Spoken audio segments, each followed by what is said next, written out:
Get ready to discover answers in the Bible with Bayless Conley. In Jeremiah, God says, you've been an unfaithful wife, even to the degree that he put them away and gave them a bill of divorce. Yes, God is a divorcee. Some of you need to think about that, because there are some people that have been through a divorce and you've just written them off. Friend, God had a divorce. In Ezekiel and Hosea, the Lord uses the same analogy, that he is married to his people. The metaphor is carried on into the New Testament. The church is referred to as the bride of Christ.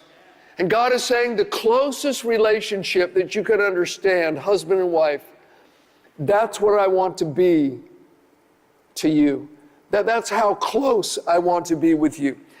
Now, after God brings his people out of Egypt, he gives Moses the Decalogue, or the Ten Commandments. And it's not just a list of do's and don'ts.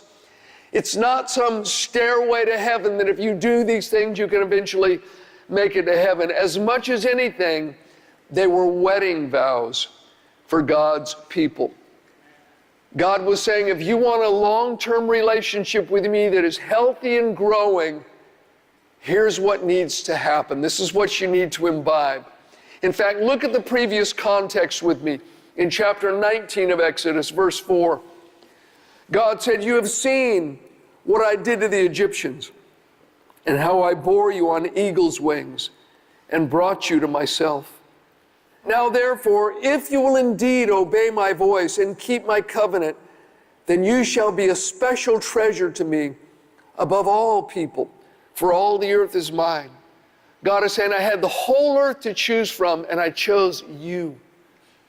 You're my special treasure. I brought you to myself. It's actually quite intimate language. It's very romantic language. And then directly following God saying these things to his people, that I've chosen you above everyone, that you're to be mine. Then God gives them these wedding vows, the 10 Commandments.